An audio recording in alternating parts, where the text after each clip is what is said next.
Wow, that's like some kind of insane Irish jig done with guitars. Can't you see Michael Flatley dancing to that? Really fast. Really, really fast. Until he hurts his ankles. Yeah. Oh, he's unable to hurt his ankles. Really? Indestructible they're bionic, ankles. yeah. That was Recover by The Automatic. Before that, you heard Empire by Kasabian. And this is Adam and Joe here on XFM on a Saturday morning, taking you right through until 1 o'clock. We thought we were only going to go through till 12 today. We tried to get ourselves fired from the X-List. It didn't work. Didn't quite happen. So I'm pretty sure that we're going to screw it up so badly this week that they can't possibly have us back any further after this week. So we'll do our best to mess that up for you. Later on this show, we've got all kinds of competitions coming up. Do we have more than one competition or just one? We've got loads of competitions. We're going to have a text competition in the second hour, which is going to be based on my viewing of the film Crank. You saw Crank? I saw Crank. We're going to be talking more about that later and having a text competition based on it. And in the first hour, we've got a new sort of competition, right, Adam? Yeah, because I've had an exciting week. I've been in a film. Oh. Right, and I'm not going to tell you who's in the film or anything about the film just yet, but I will tell you that, between takes, it's what we call them in films. Between what? Takes, Joe. It's when they start when they film the people with the camera. I don't understand. A camera's like a big Film? box with a window on it, and stuff goes in one end and poo comes out the other. And they, when they film the people, it's called a take. And in between takes, the people, or actors as they're known, stand around and they chat to each other.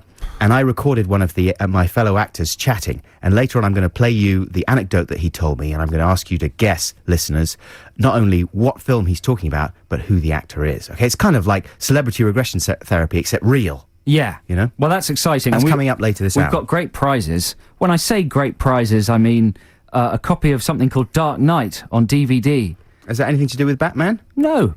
What is it? I don't really know. We'll look into it in more detail later. Okay. But it's definitely a DVD. Yeah. They've got intrinsic value. It's even one of those thick ones, like the thickness of maybe a video game DVD. Yeah, Do you know I think it's a TV series. Is it? Plus, we've got tickets to give away to go and see Jet at the Carling Academy. We had those last week, didn't we? And Richard Ashcroft.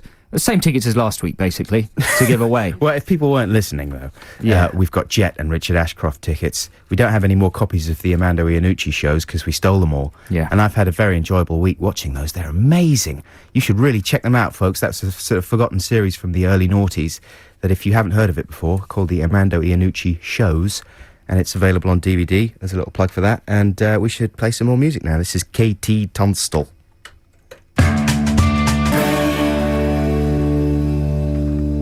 KT Tunstall with Suddenly I See. Now, Joe, did you watch Jonathan Ross last night? No, I didn't. You didn't? So No. you didn't see Pete and Tina from Big Brother. What's her name? No. Nikki. Nikki. Yeah, Crazy Nikki. Crazy Nikki. They were guests, were they? Yeah, they were guests. And it was a very, very odd wash. Did you see that, Pete? No, it was bizarre. We've got a new producer today because Xanthi's gone to Bestival. That's right. Pete's here. Everyone's gone to Bestival. Yeah. It's an exodus out there. Really, it's a lovely weekend for it. Perfect. Pete's very professional, though, so you might get a better quality produced show this week. No insult to Xanthi. That's a joke, Xanthi. That's just a joke. She's not. She'll be at Bestival. She'll be drunk. She'll be asleep. She can say that safely. Yeah. Anyway, you guys missed a bit of weird TV last night if you didn't see Jonathan Ross interviewing these two, because I hadn't even watched Big Brother properly. I was aware who Pete was, and all of his special character and everything. Yeah. But it was just extraordinary because, I mean, the odds were stacked against Jonathan anyway, with Pete's... with that level of fame and celebrity. Yeah, but with Pete's Tourette's outbursts as well, you know what I mean? And his kind of manic energy. Well, it gets worse when he's nervous, doesn't it? And Much he worse. must have been very, very nervous. Yeah. And he was, like, they kept on cutting to him backstage in the green room thing, swigging from beer after beer. He must have been fairly tooty by the time he actually got on the couch there. And he came out and he jumped on Jonathan and wrapped his legs around him. And Jonathan kind of plonked him down in the couch. Everything was fine up till that point. But more or less it was then the Nikki show. As soon as Jonathan asked her a question, that was pretty much the end of the interview. Because she started talking like... I didn't see Big Brother, so I was unprepared for her kind of nutty detachment. Because what's the deal with her? She gets angry a lot, right? Yeah, well, she's like a toddler. Yeah. She's like a woman with the brain of a baby. Yeah. And, yeah, exactly. Which is brilliant in a way, because no one's done that before. Jade Goody had the brain of a toddler. Yeah. Yeah, 6-year-old. But Nikki's ramped it down to the brain of like a 6-month-year-old. An infant, yeah. A mewling infant. Yeah. Because she seems completely disconnected from reality in every meaningful way, you know. It's brilliant, though, isn't it? Yeah, kind of. But Jonathan was really flummoxed. And, you know, they sort of record that show ahead of time a little bit to give themselves a chance to cut it down and stuff. But they had a real job on their hands, because she launched into this sort of unbroken, mad ramble anecdote about some party she'd been to in Brighton or something, where she thought that someone had spat on her. And it was basically this incredibly long anecdote, the payoff of which was that actually it was a water pistol. But she built it up for literally about 10 minutes. She was going, I was like, oh, what? Someone spat on me, what? I can't believe it. And I thought, oh, it's warm. You know, and then I was so angry, and I was like, I can't get angry. And then I just thought, I am getting angry because someone spat on me. Well, thinking is an adventure for her. Uh-huh. So she's describing thinking in the way that an explorer might describe climbing a mountain. Yeah. Do you know what I mean? And that's exciting for the world of chat shows generally. Chat shows. Because it means, you know, guests will have more to talk about. Right. So she was excited. To her, the anecdote was the unfolding of a new experience. Yeah, exactly. Which was a thing happens to you, and then you think about it, and then you think about how to respond. That last week's big experience was, I done a wee. And she could have gone on several chat shows to talk about that. Yeah. This week's experience was, I felt the sensation of warm fluid on my face. It's like a baby who can talk. Maybe that's what it is. It's like that film Baby Geniuses. Uh-huh. Only, you know, with boobs. Yeah. And functioning adult body parts. Which is it's perfect. Yeah. You know? It was very surreal. And I think they've actually given birth to her in some kind of weird Heat magazine cloning lab. Cloning tank. They've got some DNA from, I don't know, Jade Goody and a couple. I don't know, a sponge. A little dog. A worm, a small tiny dog, yeah. And they've bred her so that they can keep their stupid magazine going. What a brilliant experiment. Yeah. That's the kind of thing that I'd be happy to fund. How could you get even better than, how could you go even stupider than Nikki, right? If Nikki is this generation's celebrity, what'll they do next year? How are they going to get more infantile than that? That's Somebody true. who actually can't, somewhere in a vegetative state? Well, no, because you can't have someone who who's... just gurgles and pukes and vomits and just laughs insanely. Would that be good? No, because But it's very sexy. Right. And naked most of the time. Yeah. Because it would be good if Nikki's clothes fell off. That would be the only other edge she could get. Like if she was literally like a kind of feral jungle woman. Yeah. Like the woman from Fifth Element or Jodie Foster in Nell. Or the lady in the lake. Yeah, exactly. Who just chirps and speaks nonsense. And then her top keeps falling off. Right. Like a nutty woman in the supermarket. What about that? I think that's the way to go for next year's Big Brother. Just round up people who burble at you in supermarkets. Yeah, sexy, mad women whose clothes fall off. They're my favourite kind. Let's have a free play right now. And coming up shortly is going to be our competition, our anecdote competition from a famous movie star. And you guys are going to have to guess who it is. Well, you don't have to. Obviously, there's no way we can force you. But if you want to, you can. And who knows, you might win a copy. Have you found out what Dark Knight is yet, Joe? No, I haven't. I'll do that during the next song. I'll do some research. Study the box during Adam and the Ants. This is a track from their extraordinary album, Kings of the Wild Frontier, and it's called The Magnificent Five. Enjoy! Adam and the Ants with Magnificent Five. I've got a theory that Adam and the Ants are like the Strokes, or at least the Strokes ripped off everything from Adam and the Ants. That could be true. Except for the kind of... I mean, Adam had like a mad way of singing that was a bit like a sort of crazed Indian Apache man or something like that. Yeah, you know, he must be annoyed by the success of Pirates of the Caribbean. Adam Ant? Yeah, he must think, I want a piece of that pirate pie. Yeah, because he got all the pirate iconography. And if you do anything with pirates, you should immediately call him, shouldn't you? I would think so. Get him to do a cameo. Yeah. Or at least put his music on it. Or use him as a consultant. Because he's the closest thing to a modern-day pirate. He's the oldest, the only surviving genuine pirate. Is he? From the high seas. He's descended from piratical lineage. No, he's not, no. Is he not? He just released some records. Oh, you're confusing me.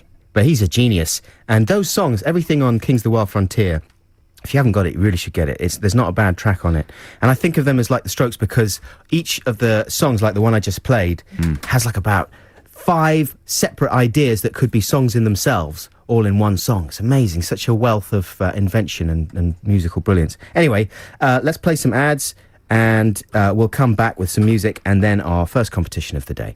Stick with us here. All right, I agree. XFM. Do you agree? Yeah, Cool. you have my permission. All right, man, here we go. XFM. That's Orson with No Tomorrow. This is Adam and Joe here on XFM. Competition time now. I'm going to line up the jingles. Yeah, jingle, jingle, jingle. Jingle all the way. Jingle bells. With Tim Allen. With Tim Allen. Is he in that? Jingle all the way. Arnold Schwarzenegger. Oh, you're quite right. If only Tim Allen had been in it. Imagine. Tim Allen is in the Santa Claus. Thanks, that was my confusion. Competition time. You could win a DVD or tickets to a show. You just never know. So sharpen up your brain and get ready to play. The prize, because the jingle mentioned you could win a DVD, and that is exactly what you could win. Or tickets to a show. Yeah, that's true. Tickets to a rock show. But the DVD is called Dark Knight, Night with a K, and we weren't really sure what it was. It's 3 discs, so we went on the internet database, and it says this is quite probably the worst TV show made in the last 25 years.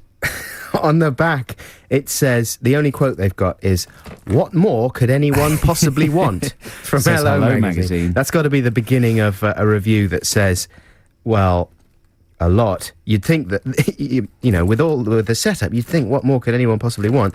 Then you watch the thing and you realise. Apparently, it's a radical new look at the Ivanhoe legend. About time, too. I've been waiting for that for years. What are the devil people on the front doing then? There's a big... I don't know. There's a man with red eyes and lots of teeth. Actually, there's another review from the Daily Mail that says it's a belter. 4 stars. It's a belter. So it could be brilliant.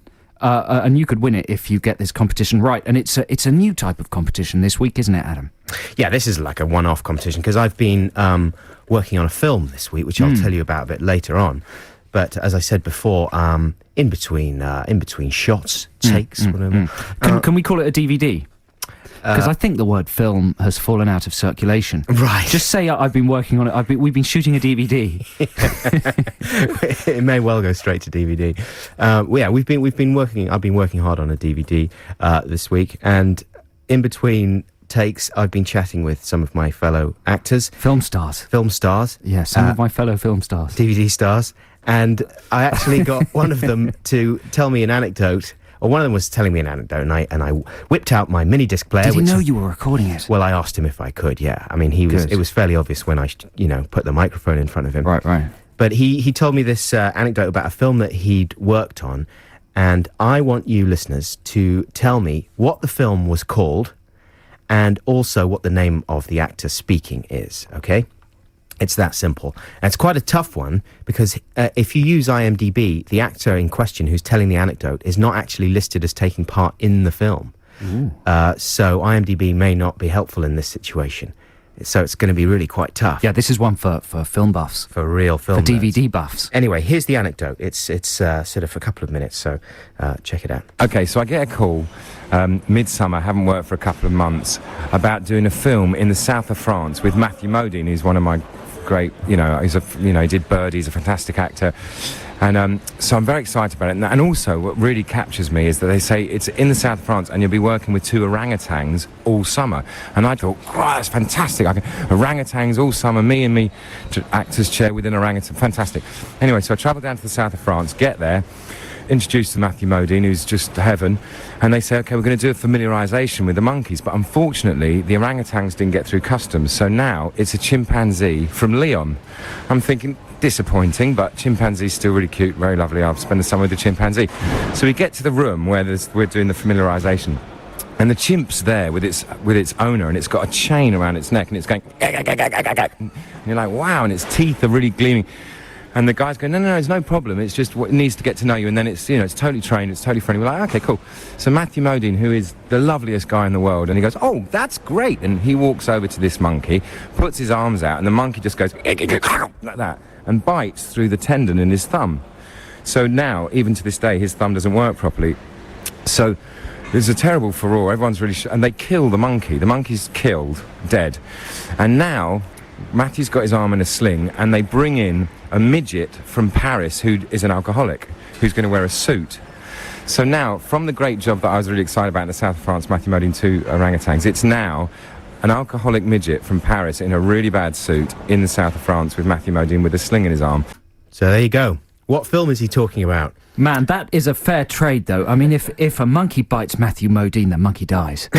Yeah. Well, later on, I've got another. I would have clip. hoped it was. Obviously, I'm being ironic here, but is that really right? Yeah, that's For right. the monkey to die? Well, listen, I asked him exactly how it happened. Right. How did they kill the monkey? They shot it. The guy shot it. The guy shot his own monkey. Instantly shot it, because it went bananas. It bit through Matthew's hand, and then there was a big, oh my God, and there was a big chase, and it was going, and jumping around the room, and they grabbed it, put it in like a Hessian sack, took it outside and shot it dead. And I was like, this is a kid's film. What would they do with the alcoholic midget if it, say, was rude to Matthew Modine? Would they put that in a Hessian sack and Just bash shoot him. it? Bash him. That should be legalised. Murder is legal if it happens inside a Hessian sack. And it's for the sake of a film Matthew Modine's thumb. or DVD. So call now, 0871 222 1049. So hang on, they've got to call in with the name of the film that the guy was shooting when that happened. Yeah. And also the name of the actor who was actually telling that anecdote. Yeah, exactly. And that's pretty tough. So if you nail that, if you nail both of those, you can have pretty much anything you want. The number to call is 0871 222 1049, 0871 222 1049. Call it right now if you know the answer to that anecdote question quiz thing. Here are the Ordinary Boys. That was the Ordinary Boys with Lonely at the top. This is Adam and Joe on XFM. It's a beautiful Saturday morning and we're in the middle of playing a very, very difficult competition. So difficult that nobody's called.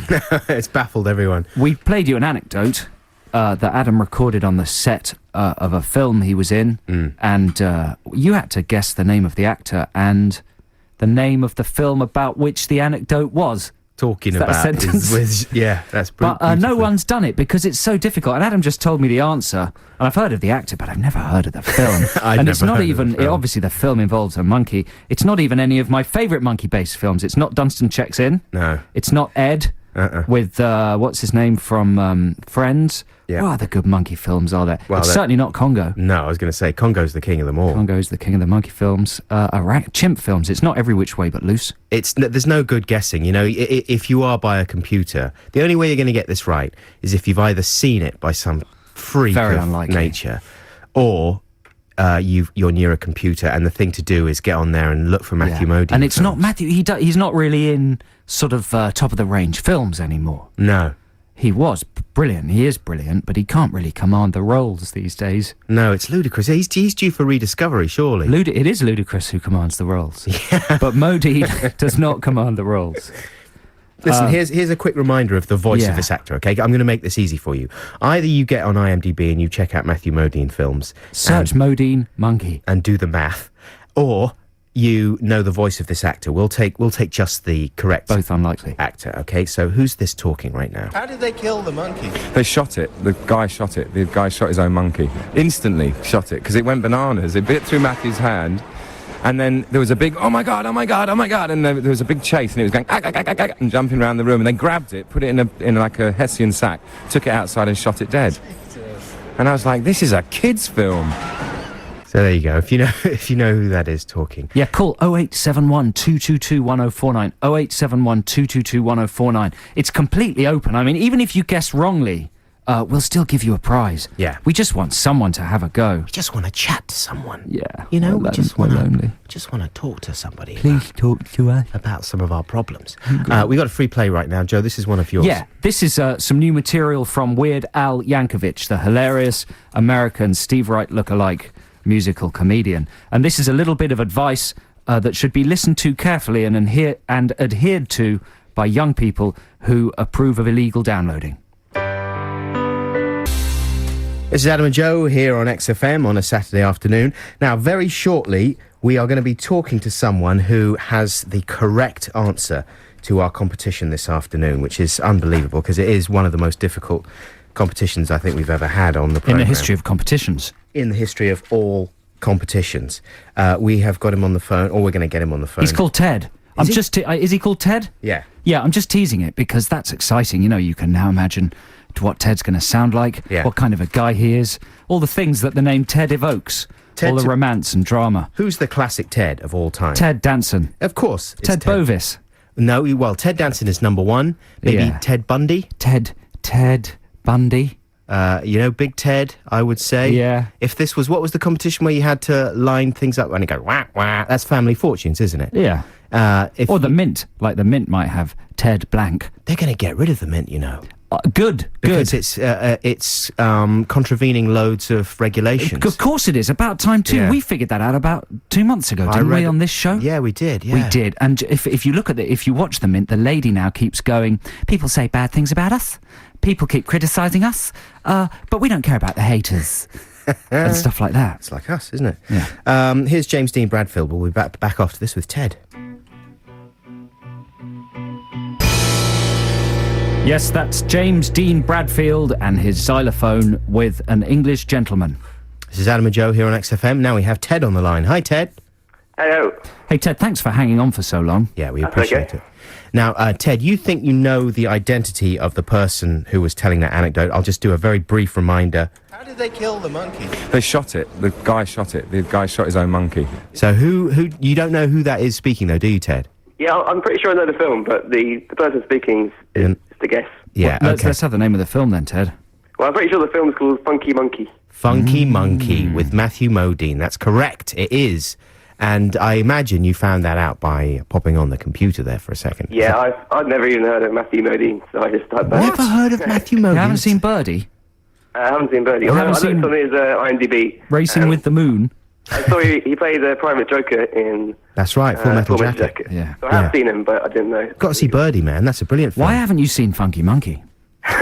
Well, actually, I might have to buy it because you can get it from Amazon for £4. Apparently, someone else has texted in. We haven't looked at it on the IMDb, but somebody says it's got a ninja and a cyborg chimpanzee. Uh-huh. Well, I can read you the plot outline if you want. Go on then. Is it quite brief? It's very brief. It's Yeah. boy genius Michael Dean teams up with a super talented chimpanzee and his caretaker to take down an animal testing lab. In exchange, the scientist gives the boy some pointers on the girl of his dreams. Bonus. Those are her boobs. Those are her feet. That's where she lives. If you want any help with the pants, the monkey's trained. Project X, of course, is the other great monkey movie. Oh, that's a great... And Link, with Donald Link, Pleasance, yeah. is a great There's monkey also movie. there's a whole series of most valuable primate films that are constantly on Sky MVP. Movies. Yeah, that's MVP, true. yeah, I've That seen is true. In fact, that's why I cancelled my Sky Movies subscription. Because there's only so many times you can watch Most Valuable Primates. So listen, Ted, congratulations. You absolutely got that correct. Would you like some kind of prize? Now, you've got an amazing choice. It's either... Who is the person speaking there? Oh, I'm going to tell you that. I'm going to tell you that right now, won't I? Well, that's exciting. Well done teasing it. very Like much. short-term teasing. Short-term That's very tease. good. In a second, I'm going to tell you the Yeah. name of the actor. At the end of this sentence, I will reveal the name of the actor. It was Jason Fleming. Jason Fleming He's one of the Lockstock lads. He's one of the stars of Lock, Stock and Two Smoking Barrels. Okay. And you'd know him if you saw him. He's a very familiar face, and he's one of my co-stars on this. He sounds like a very nice chap. He's very, very nice, and he's full of extremely funny anecdotes about all sorts of stuff. And thank you, Jason, for letting me use that one. But Ted, what prize? What's the options? Jet, tickets, 7th of November, Richard Ashcroft, 5th of December, or a copy of Dark Knight on DVD. And it's nothing to do with for Batman. the jet tickets.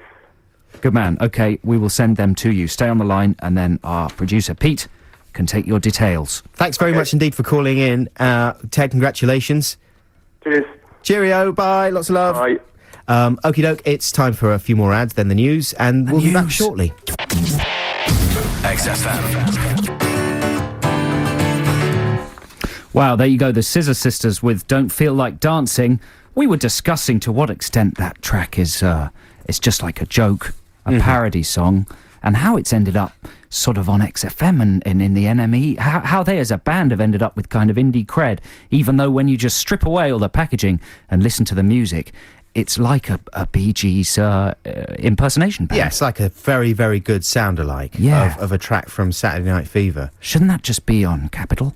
Well, it probably is on Capital as well, but they're a crossover They're so act, clever. aren't they? They're a bit like Daft Punk in that sense. Or a bit like The Darkness. Yeah. They're this year's big joke band. Yeah. And it's credible to be a joke, right? It's cool to be a joke. For and a that's little how they while. manage to straddle indie stations and pop stations. Uh-huh. Yeah. I think it's a bit rubbish. Well, it's Am I not. alone? It's a good. I mean, but it is a good. It's good. It's brilliant. It's like a brilliant missing track. Do you Let's know what I play mean? it again. Should we play the whole Let's thing play again? the whole thing again. What I might do though is I might slow it down a little bit, So it lasts longer. so it lasts a little bit longer. Maybe Great idea. I might slow it down like double half the speed. Twos. Twonce. Twonce. And then it'll last twice as long. What I'm going to do instead, actually, is I'm going to do a free play on your ass, and Okay. it's going to be Pavement, and it's going to be as indie as you can get. But that's after we launch our text competition. Yes, well, why don't we play the free play, then launch the text You wanna do competition? that? Yeah, because we should really clear our ears out. Yeah, okay, After then. that scissoring. This is a fairly late Pavement track from I think their penultimate album, Brighten the Corners, and it's called Shady Lane. Blind date with the chancer we had. That's more like it, isn't it? There you go, Pavement with Shady Lane. This is Adam and Joe on XFM. This week, listeners, I went to see Crank. Crank, now that's got Jason Statham, also a lock-stock bloke. Yeah, Jason Statham, he's a fantastic actor. He's doing extremely well. Yeah. You know, in America, making action films. He was in The Transporter 1 and The Transporter 2. Did an excellent job. And now he's in Crank, which basically kicks Transporter 1 and Transporter 2 to the curb. Really? It's quite the most extraordinary film, and I'm being sincere, I've seen in a long time. Who's it directed by? I don't know. A couple of guys who were stunt coordinators and special effects cameramen. Yeah. And this is their debut feature, and it's it looks like an action film that's basically been homemade and then sort of edited on someone's Apple laptop sort of thing. Future cinema, isn't it? Very futuristic, shot digitally. But don't get me wrong, it's not like grotty and lo-fi, even though it's got kind of a punky feel. Yeah. But it is fantastic. It's fantastic because it's got Jason Statham in it, Yep. and he's amazing. It's fantastic because it's basically like the film of the game Grand Theft Auto. Right. So it's basically just a character, and they don't bother with giving him redeeming features Yeah. or making him sort of human or identifiable, because who cares about that anymore? I don't. I certainly don't. No. I just want a bloke to cause as much carnage and have as much fun within the context of a film as possible. Do you know what I think about people with kind of understandable feelings and human problems? What? They're dicks. They are, aren't they? They're boring. I hate them. Yeah, right on. Yeah, thanks. Yeah. So it's got that the amazing premise. Do you know the premise? Yeah, remind me of the premise again. He's injected with a drug that will kill him unless he stays very, very excited. Like, he's got to keep his adrenaline levels up, otherwise he'll die. So Right. it's the premise of that film, Speed, but within the human body. But what a brilliant idea. That is amazing. So it's basically a film about what you do if you've got Grand Theft Auto or one of those sandbox games, Uh-huh. right? And you don't bother doing any of the missions. You just go around killing people, blowing things up, which is what everyone does anyway, So right? if he accidentally heard some Scissor Sisters, he'd be in trouble. Why do you say that? Because his heart rate would go right down. Would go all the way down, yeah, unless he was like a secretary. That's not fair, really. Scissor Sisters is exciting and danceable. If he heard some Jose Gonzalez, he'd be in real He'd trouble. be dead, yeah. So he has to stay excited through the whole film. There's a lot of swearing. There's a lot of unprovoked violence. Yeah. There's a great deal of toplessness. Is there? And a lot of blowing things up, a lot of shooting, a lot of car and motorbike carnage.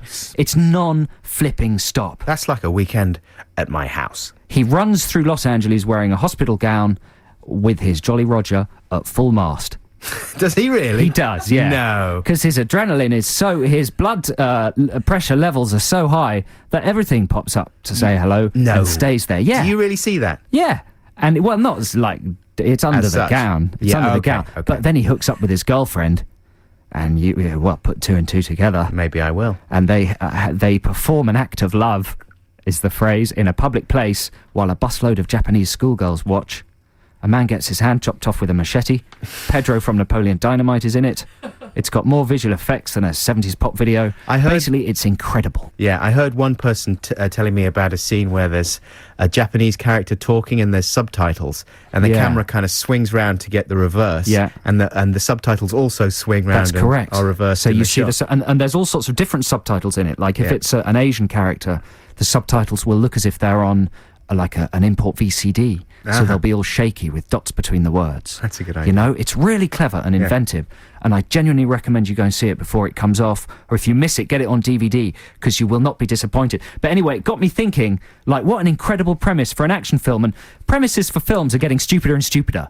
Obviously, there's the whole tedious snakes on a plane thing, but the idea seems to be to come up with a premise, regardless of reality or any kind of human interest, just come up with the most amazingly stupid premise that will deliver in terms of action. Yeah. And you're in the money. It's almost like the game you used to play as children, when you would sort of imagine the most gnarly way you could die or something. Yeah. And it was, someone would always come up with, you could slide down a banister that turned into a razor at the end. Yes. And stuff like that, you know what I mean? Yes, but less horrific, more about just a narrative premise that would provide you with no holds barred action, regardless of any kind of credibility or human interest. Yeah. So I was trying to think of some myself. Oh, brilliant. And that's the text competition, listeners. Text 83XFM if you can think of an action film premise that is as potent as Crank. Yeah. Okay, here are my ideas. Some of them are quite good, some of them aren't very good. Here's the first one. And this is just to get you thinking, listeners. Yeah. Homo car. Homo car. Homo car as in Homo sapiens. Okay, not gay Homo van. car. Okay. A world champion racing car driver gets his body all mashed up while failing to rescue his daughter from kidnappers. He has his brain, stroke upper torso, fused inside his car to create Homo car. It's like RoboCop. It's a little, and it's elements of Knight Rider as well. Elements of Knight Rider, Yeah. but he gets the car tooled up with loads of weaponry and then goes on an insane vengeance killing spree in his car. But he's a human car, so he can't get out of the car and go into rooms to talk to people. He just has to drive through the wall. Okay, and what about this? Man van, you could call it, if you just made it I like a slightly man van. larger car. Yeah. Man van's better because Homo car might put people off. But it's a bit like Herbie on crack. It's like a contemporary Herbie, right? A vicious Herbie. Is that quite good? That is good, man. I like that, Homo car. Yeah, man what about van. this? Yep. Invincible. Yeah. Right, not Invincible, Invincible. I haven't quite figured this one out, but it's a good title. Invincible. Yeah, the character's called Bill. Yeah. And somehow, basically, it's taking the premise that they used so well in Asterix and Obelix of falling into a vat of magic potion. Yes. They should use that more often. Because this guy, he's a samurai, he falls into a vat of magic potion that makes his body part grow back when they're cut off. Okay, I like that. And then he goes on some sort of vengeance killing spree amongst other ninjas, and there's a great deal of slashing and hacking of body parts. Yeah. But they always grow back on him. That's always enjoyable to see as well, the CG with when Of course people's it is. limbs grow back. Of course it is. But he can't be completely invincible. He is invincible. Well, then he is how did- invincible. Well, then there's no jeopardy for in Bill, fact, though, that's is there? the tagline. He's invincible. He's invincible. He's invincible. Yeah? Yeah. Would you pay to see that? Yes. No. What else have you got? Okay, here's another one. This is a splatter version of Twister. Splatster. Uh-huh. Right? So a vast flaming iron ore meteor crashes into the Earth's atmosphere. And it causes lethal freak weather phenomena. It rains nails and wind is fire. That kind of thing. That's good. That's good. So the second you go out in the rain, you're peppered with nails. Yeah, so it's as if the weather has become possessed by evil or something. Exactly. Yeah. So it's like a kind of a Twister, but with extreme gore. Right. And the threat of kind of extreme gore at any moment. Things blowing up as well, obviously. Yeah, Pete looks a bit disturbed by that. our And the producer. sun, as soon as you go out into the sun, Yeah. no question of Burst into flames. high factor sun lotion, you just burn. Burst into flames. Right. Exactly. That's exciting, isn't it? That is exciting. I had Well- another one. I mean, those were my best ones. Don't forget, listeners, 83XFM, if you can come up with an action film premise better than Crank or better than Homo Car or better than Invincible. Hang on, it's tell us gonna about be difficult. tell us about the other one after the ads, okay? When All right. when we start getting some But people I've got pitch fever. texting in. Man, don't lose that pitch notion, okay? But we have to play these ads. We'll be right Okay. back. XFM. This is Adam and Joe here on XFM, and who on earth was that? Oh, that was the Rifles. Okay, Of course it was the Rifles. with Peace and Quiet. With Peace and Quiet. yeah, sorry. Yeah. Suddenly had a rifle block there. So, we've been asking you to text in your ideas for action films that are as kind of stupid and straightforward and rewarding as the premise for Crank, which is our film of the week. We don't usually have a film of the week, but we're going to have one this week. Yeah, that's an unironic thumbs up for Crank. For Crank. So, are you ready to hear some of these pitches, Adam? They're coming in thick and fast. Hit me. Imagine that I am, who's the big fat bloke? Harvey Weinstein. Yeah, Harvey. Harvey, yeah, come on, hit me. I want to hear your pitches. Okay, here we go. Yeah. Hydrophobo-sapien. Hydrophobo-sapien. Yeah, you see, you'd have to change that name. The kids will never remember that. Hydrophobo. So let me guess. He is afraid of water? No, come on. A water-fearing action hero, Right. because he nearly drowned once, fights the spirit of an executed serial killer that's been somehow channeled into his town's water supply. Water-related deaths ensue, Mark in Hornchurch. That's not the one I meant to read, but that's all right. That's not bad. What does he do? Just thrash around in water? Well, it would be a bit like The Abyss, wouldn't it? You could have all the water effects and a bit like... Like watery, yeah, but you don't get any gore or splatter from just slicing up a waterman. but you see the water could use it. It could form itself into sort of drill things that would go right through the guy's head. Oh, I see. You know, and explode people from the inside. You know, you could That's imagine quite a good. scene where all the water pours through someone's mouth and they just expand and expand and then just explode. Yeah, that would have to be the climax. Yeah, okay, here's a better one. Oh, I've lost it. No, here we go. Sleeping with the Fishes. The mafia throw a man into a lake, but radioactive waste speeds evolution, and he grows gills and a fin and returns to seek revenge with special aquatic powers. That's not bad. That's not bad, is it? I mean, again, just a man who looks like a fish killing people. It's not that exciting. Yeah, but, you know, a ugly fish. Yeah, okay. Maybe a puffer fish. That would be the thing, wouldn't it? With big spikes on him, he could just suddenly go... whoop, Yep. and have these spikes... How about roll this around. from Peter? It's called King Killer. A man discovers he's 1 millionth in line to the throne, so he kills 999,999 people in order to become king. That's quite good, isn't it? That's more like Crank, because it gives you the whole 90 minutes of action there. Bang, in one line. You know what he's got to do. You know it's going to result in death and carnage. All he's got to do is do it. You sit comfortably stuffing your face while watching. Yeah. That is quite good, because you could have a little bit at the beginning where he works out the lineage and works out that he technically will inherit the throne. And he'd have to, all the million people he had to kill, or the 9,999,999, would all be toffs. And everyone loves to see toffs, get it? Don't they? Toff's in trouble. Toffs in trubs. Absolutely. Okay, how about this from Rob in Mile End? Robot cop. Half man, half machine, all police officer. A policeman dies a gruesome death at the hands of evil men, gets fused with an experimental cyborg machine, and returns from the grave to wreak revenge on those that killed him, and criminality per se. I don't know, Rob, that sounds derivative. That sounds ridiculous, Rob. That'll no one's never ever work. going to make that. You're insane. Okay. That's the worst idea for a film I've ever heard. Another one? Yeah. When the death toll of rabbits on England's roads hits 1 billion, a revolutionary rabbit leads a war against humans. The rabbit could be voiced by Warren G. Little hip-hop rabbit joke. But that's quite good. It's like, is it Watership Down is the rabbit death film? Yes. Yeah, it's like an updated Watership Down. Mm-hmm. Yeah? Watership Down was brutal, wasn't it? It was brutal, but imagine, it's ready for revenge, isn't it? Deadly rabbits. Everyone was upset by that film. Everyone's ready for those rabbits to get their own back. To fight back. To fight back. Animals that are experimented on. Name of that film? Become mutated and go on a killing spree. I can't believe no one's made that. Yeah. Watership Gundown? Yeah. Watership, what? Something, there's something in there, isn't there? Watership Takedown. I like it, that's it. Watership Takedown. Ready for another one? Yeah. Oh, it's not very good. Hey, hang on, let's play a bit more music, because we haven't heard your... Oh, no, you did your other pitch, didn't you? Yeah, well, I did have another one, but they're no better than the ones that are coming in. Well, keep them coming in. We'll wrap this up in the next sort of 20 minutes, and we've still got some amazing prizes to give away. Yeah, text your movie premises to 83XFM for, guaranteed action film premises. Here's another free play. This is The Doors. There you go. That's Muse with Black Holes and Revelations. No, that's not what it's called at all. That's just one of the lines in the song. It's called Starlight. But that's the way people should name songs, you know? I really object to anyone who names a song with a title that's got nothing to do with the main refrain. Do you know what I mean? Bands should legally just be made to It's like Rainy Day Women numbers.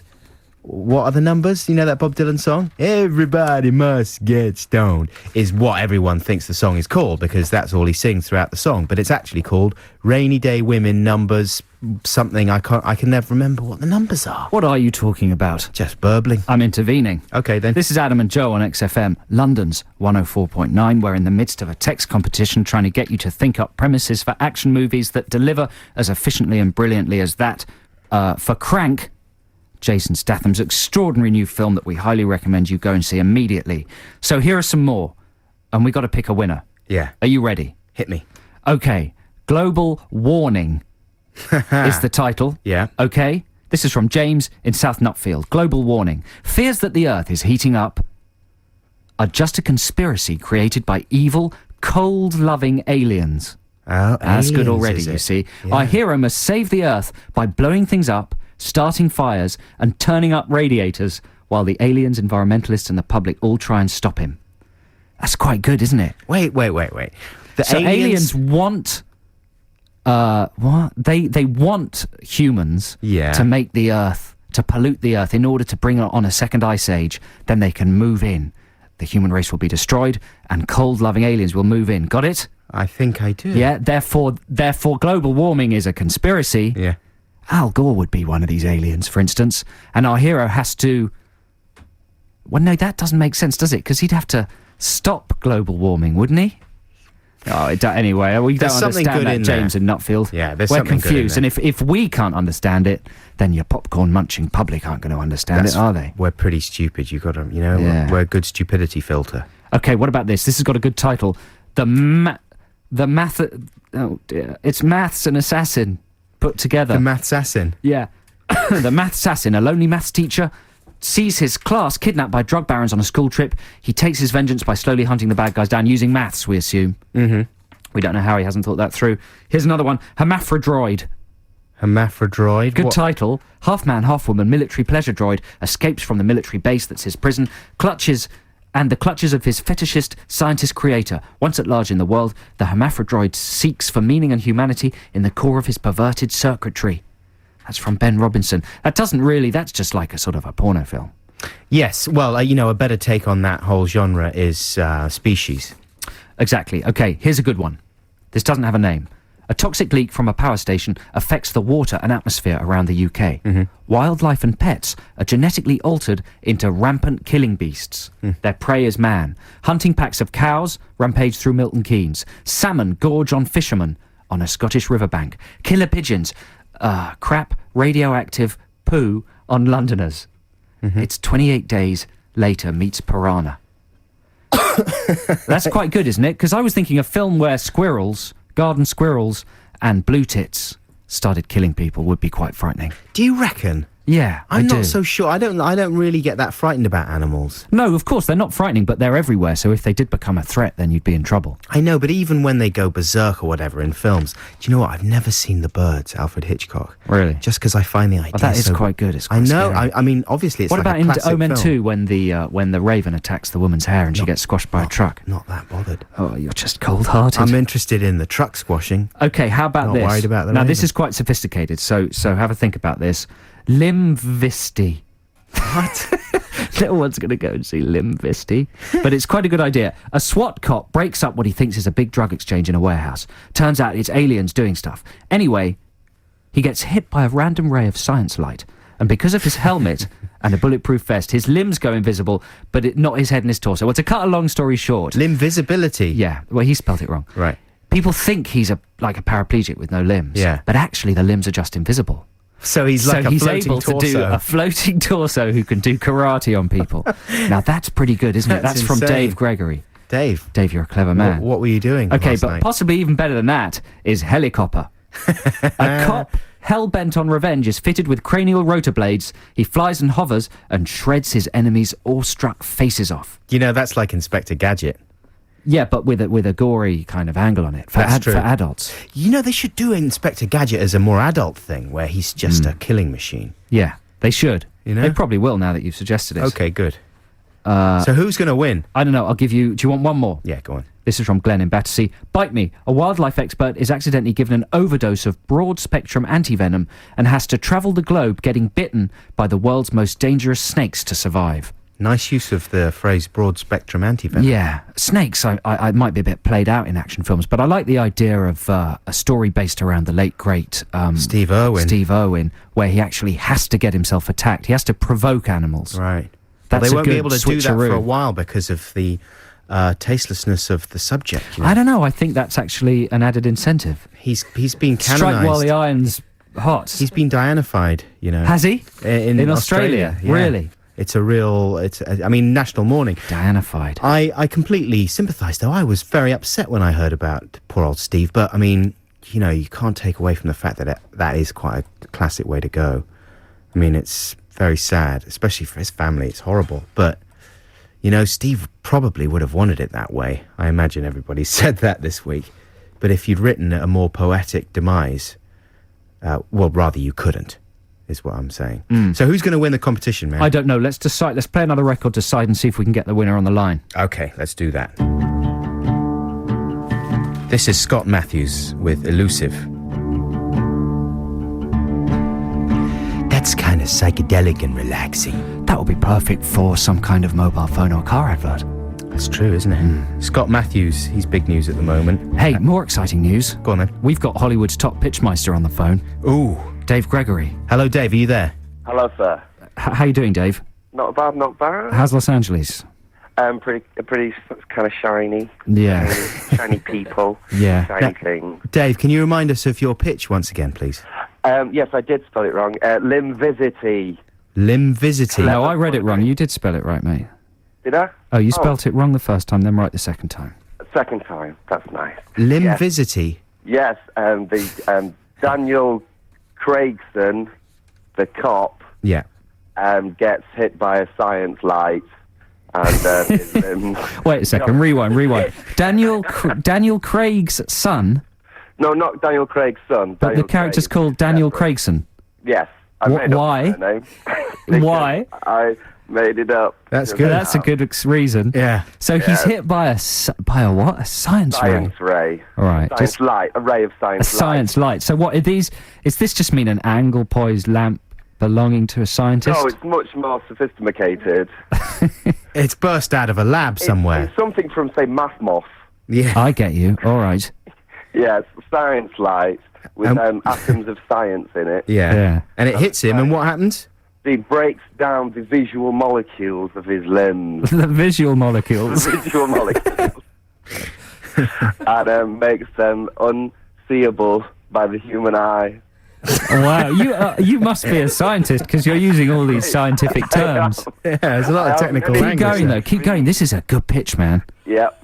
And it's all backed up with long bits of science speaking. And yes, and then but these are the alien mafia did this by accident, by the way. Alien mafia. Yeah, the alien mafia. And then he takes revenge on the alien mafia by beating them up, but they can't see his punches coming. So it's a bit like, what's his name in Forrest Gump? Who was that actor that had his legs CGI'd out? Yes, much like that. And Gary Sinise. Gary Sinise, yeah. And he'll pretend to be a small, disabled, helpless chap, Yeah. but then suddenly leap up and kick 7 Wow. shades of Yeah. a certain excrement. That's good as well, because you get that thing, don't you? Apparently, if you have lost a limb, you often get a kind of ghost memory, Phantom a limb. sense memory of the limb. So it would be a terrific kind of wish fulfillment for people in that situation. Yeah, it's Everyone would see it. aspirational It's a big for market. everywhere. It's a big market. The pink pound. I don't know what sort of a pound that is. That's brilliant. You're very clever, Dave. No wonder you live in Los Angeles and Exactly, are yes. very wealthy. Clever, shiny people live here. So, Yeah. Dave, prize-wise, it's either a trip to go and see Spadeface, what's his That'll name? be Richard Ashcroft. Richard Ashcroft, Oh, yes. or Jet at the Carling Academy. No, we've given away the we've Jet given that tickets. away. Sorry, Yeah. or a copy of Jet's gone. Dark Knight. I tell you what, we'll throw in a copy of Dark Knight anyway, because Okay, so my options are done for. yeah, we're not asking you, we're telling you. Do you want the Spadeface tickets though? Forcing a prize on me. Excellent. Yeah. That's fine. Yes, I'll go and see Spadeface. Go and see Spadeface and watch and then Dark watch Knight. Dark Knight when I get back. Yeah, you're. Thanks for calling, Dave. You're very clever, and good luck with the rest Thank of your you. film career. Your good work. Thank you. Oh, God Thanks, bless you. man. Have a great weekend. Cheers.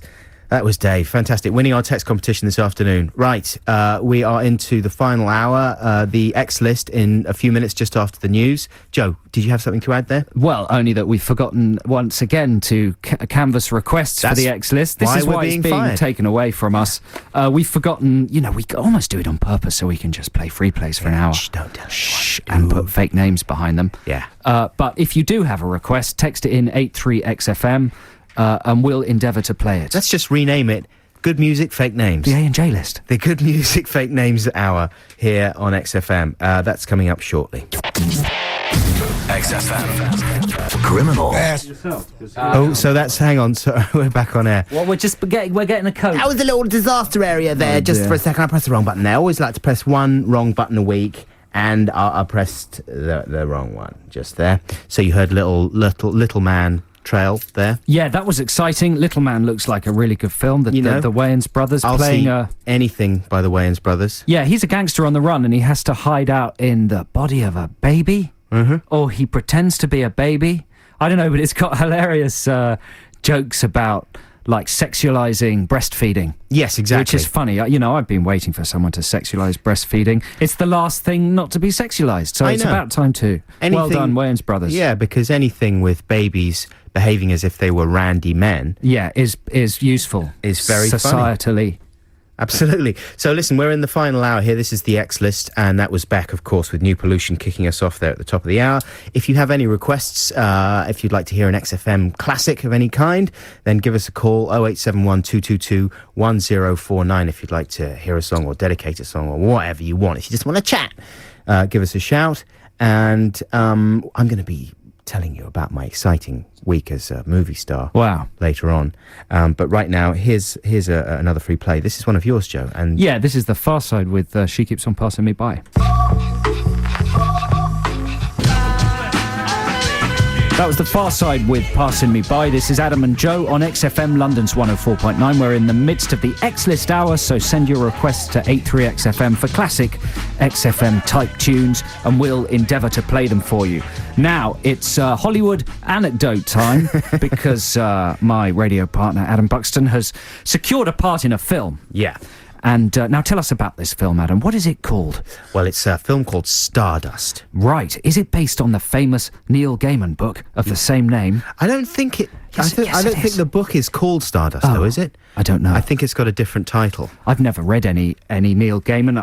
I'm ashamed to admit, but he's enormously popular and has a huge global following. And this film's directed by Matthew Vaughn, right? The director of Layer Cake. Mm-hmm, also right. one of the Lock, Stock. Exactly. He's the producer of Lock, Stock. Erstwhile producing partner of Guy Ritchie. Yeah. And so you were up at Pinewood, right? Which is a glamorous collection of barns. It's exciting. Well, basically what happened was that Noel Fielding from the Mighty Boosh was supposed to be in this film, but he got ill. Right. Unfortunately, he's okay, I'm glad to say, but he wasn't sufficiently well. So you filled in? So I filled in right at the last moment, which will disappoint Boosh fans, no doubt, but it delighted me because I was able to be part of this amazing film. And although I'm not actually in any scenes with the following people, I'm able to say that I'm in a film with Robert De Niro, Michelle Pfeiffer, Claire Danes. Wow. Ricky Gervais. Not Ricky Gervais. He's the world's greatest actor. He's the world's greatest actor. And all these people and many, many more very talented people. But you play, right? Am I right in saying you're one of a kind of chorus of ghosts? That's right, Who are like a Greek chorus. They comment on the action. Yeah. And so you were doing some stuff dressed as a ghost against a green screen. I'm thinking of it being a bit like Rent-A-Ghost. It's very much Neil Jordan's High Spirits. It's exactly like Rent-A-Ghost. Yeah. And Who are the other ghosts? The other ghosts, well, there's 7 of us in total. Mark Strong. Do you know him? He was, he's a really talented actor, and he's just been in Sunshine. Fine. Whatever. Hit us with the big names. Anyway, okay, well, he is a big name. Rupert Everett. Yeah, that's more like it. Yeah.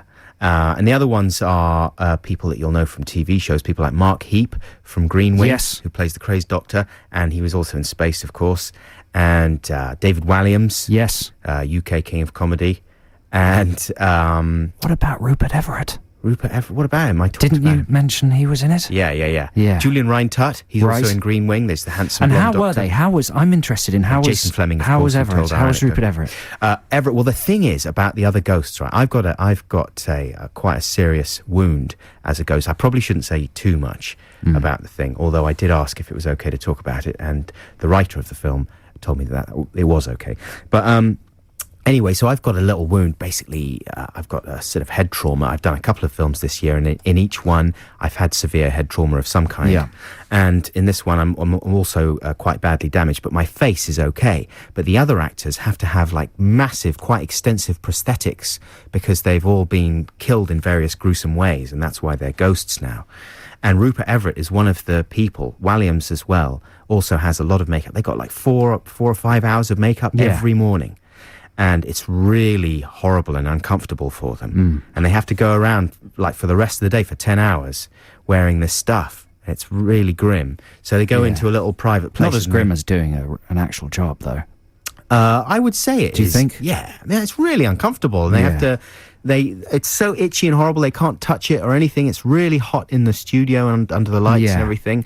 And then they've got to, act as well on top of the whole thing. So basically they kind of zone out and they go inside themselves and they go very, very quiet. But obviously I don't know Rupert Everett that well, so it's quite frightening and intimidating because he's quite a big acting star, And I was nervous anyway because obviously I'm not like a well-trained, skillful actor as such, and I was worried that I would just be, persecuted by these people who are thinking, what's he doing here? Why the hell have they got him in? I thought Walliams might do that, but he's not. He's been very nice, Dave. It's been very nice to work with him. Terrific stuff. But I asked Rupert Everett about, when I did have a little chat with him, I asked him, the main thing I wanted to know was, what was Bob Dylan like? Right, because he was in, what is it called, Hearts of Fire? Yeah. That weird 80s film. That's right. Where he plays, Rupert Everett plays like a brand new rock star, and Bob Dylan is the kind of Yoda figure, that kind of older mentor figure, right? Yes, Yoda is a very he looks a bit like Yoda description of what Bob Dylan is like now, actually. That he is. And what did he say? What did he say about Dylan? He said Dylan was amazing. He was like a real big Dylan fan anyway. We were talking about the new album, the fact that the new album's really good. The new album's #1, Is it? Yeah, it's not bad for like a 60 Well, Timberlake will soon knock man. that off. You reckon? Yeah. But he said that Dylan was great, but when they made the film Hearts of Fire, Dylan was going through the tail end of quite a long period of being a bit of a druggie and drinker. So he was fairly addled most of the time, I think, and didn't do too much chatting. But they had to shoot a scene in the back of a limo, and the limo was on a sound stage, like in a studio, And so they were just in this limo the whole afternoon, like hours and hours. They just sat there and acting away. And at the end of finally they wrapped the scene, and they got out of the limo, and Dylan just said to Rupert Everett, "Where's the hotel, man?" He thought they'd been driving around in a real car to a hotel. He said, "Well, I can't see the hotel. Where is it?" Oh, dear. He must probably be a very good actor because he just thinks everything around him is actually happening. It's real. That's why he's such a great actor.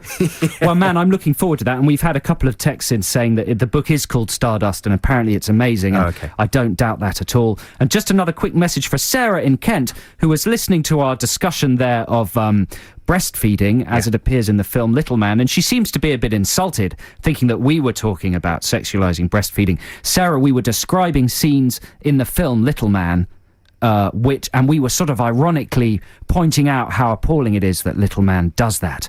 We weren't ourselves advocating the practice. It's something we do quite a lot.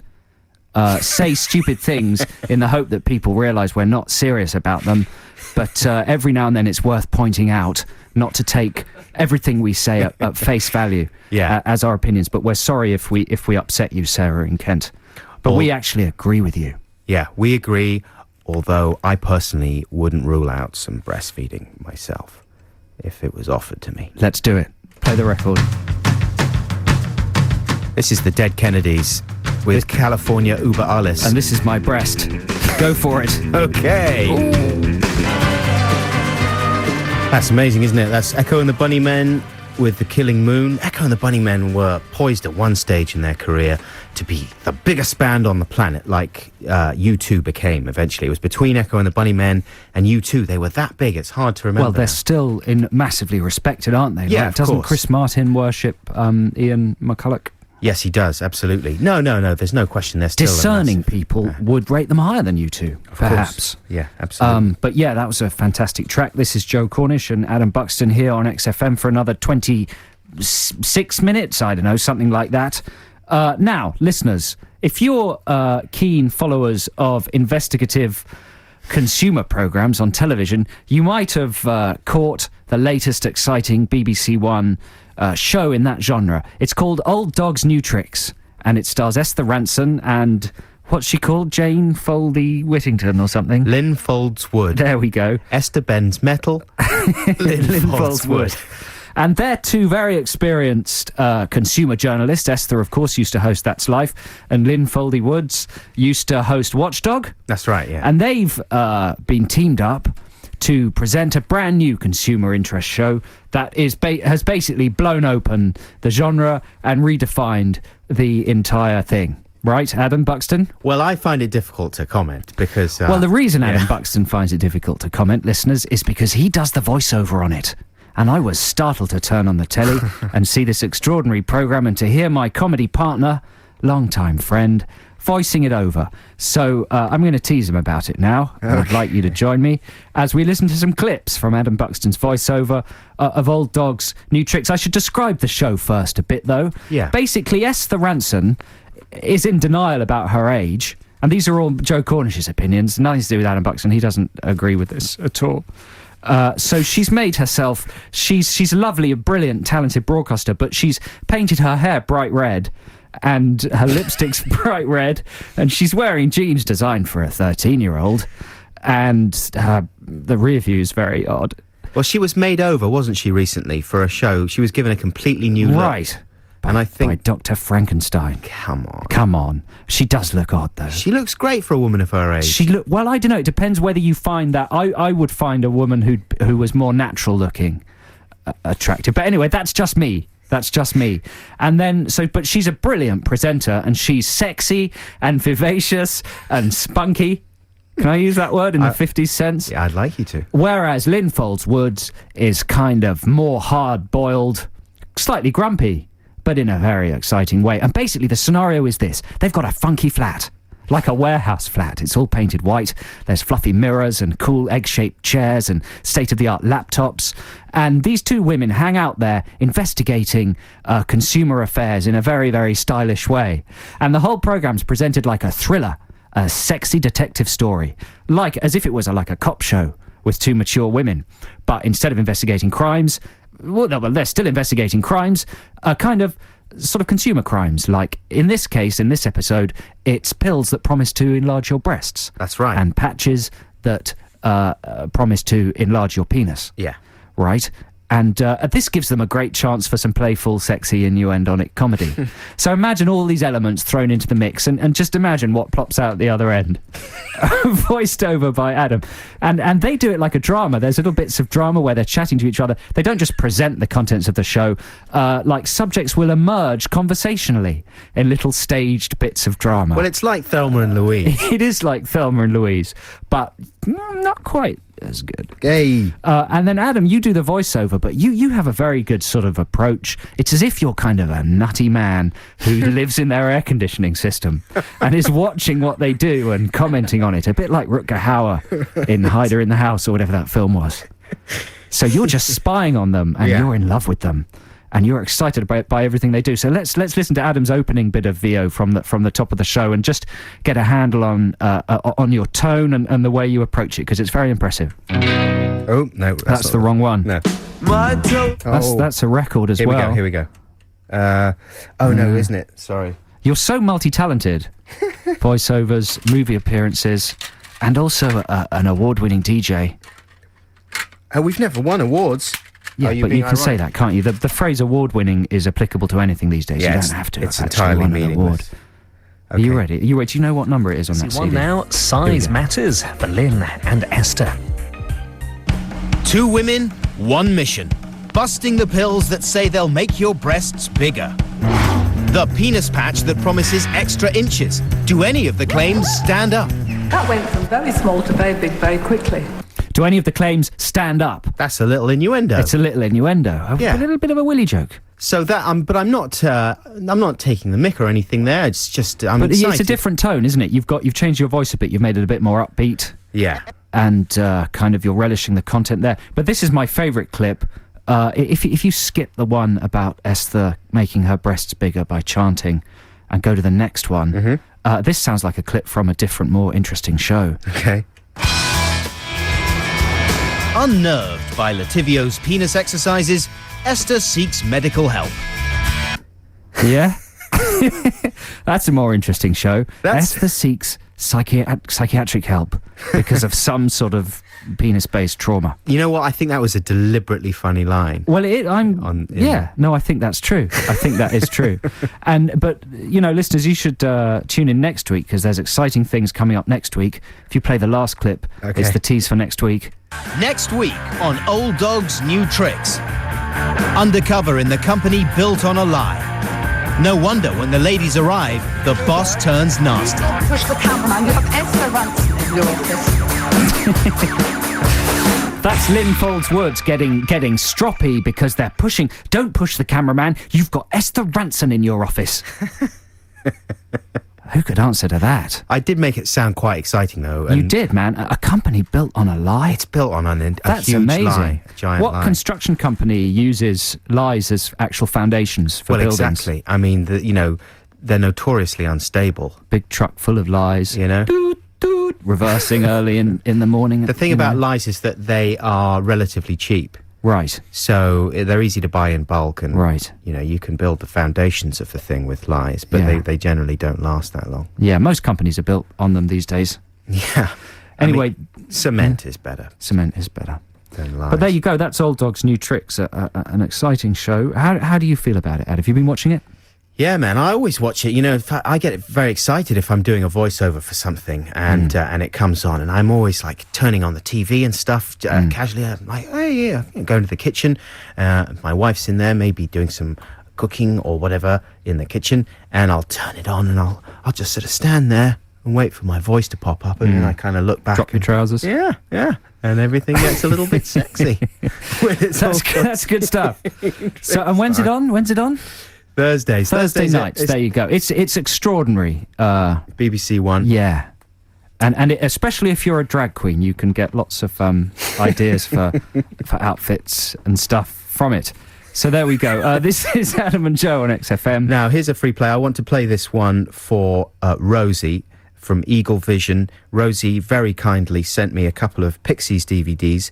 They've got amazing DVDs of like classic Pixies concerts that have just been released. I've never seen these before, so I'm really, really excited about it. Thanks very much, Rosie. I don't have any Pixies with me this week, but here is a track from Frank Black.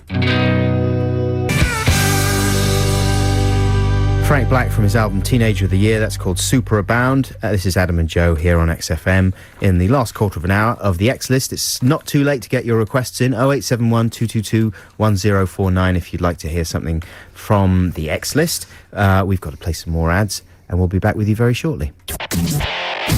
XFM.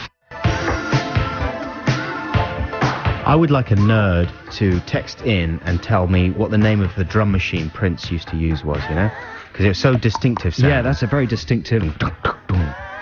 Yeah, it's got funny effects on it. It's like he's hitting something with bamboo. Do you know what I mean? Yeah, Like his knee. That like sound. his knee. His knee. He's hitting his If his knee with- was also made of bamboo. Or maybe he's hitting the knee of someone else with bamboo, like Sheila E. or someone. Bamboo. I wouldn't be surprised if one of his band was called Bamboo. Yo, Bamboo!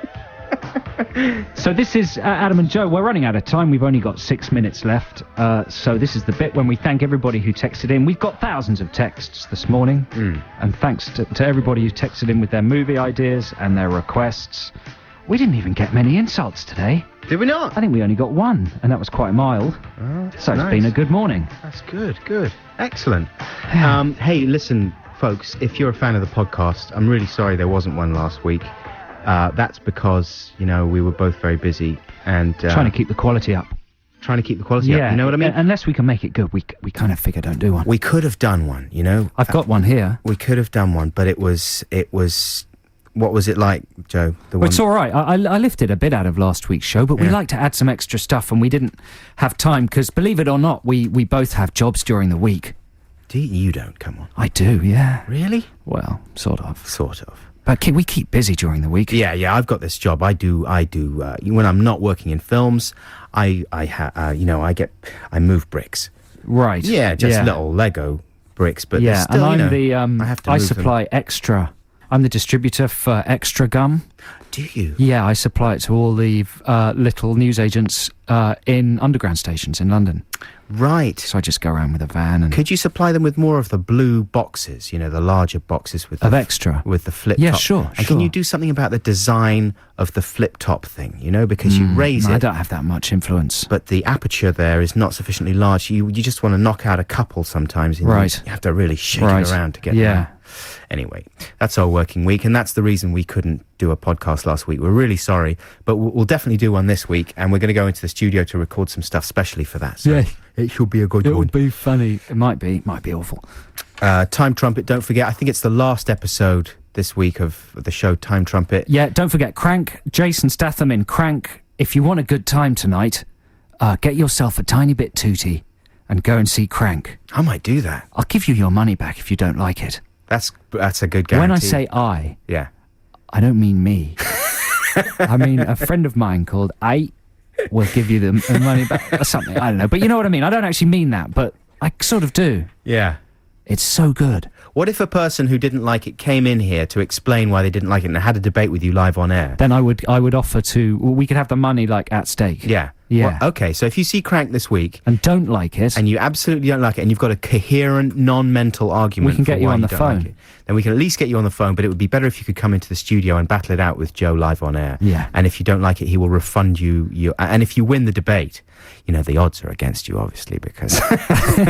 because we control everything. Because we control it. But if you can convince us that you're right and Joe's wrong, we'll give you your money back. Yeah. How about that? Now, I'll leave you this week with Jonathan Richman, Mick Rock coming up very shortly. Yes. Mick Rock is a bit like Jason Statham in Crank, Yeah. but the other way round, as if a man has been injected with a drug that requires him to be as dull as possible for 2 hours, otherwise he'll die. And he does a brilliant job. That's my opinion. Joe Cornish, I'll probably get fired for saying that. He's brilliant, man. He's genius, and you should check out the show. He plays a lot of amazing music, and he is a ledge. He's a ledge. Sometimes what I'm saying is his delivery is very laid back. I'm Mick Rock. Rock and roll. What a great thing rock and roll is. I remember Chuck Berry. This is Mick Rock. That kind of thing. I rest my case. We'll be with you again next week. Lots of love. Bye. See you next week. Bye. 1, 2, 3, 4.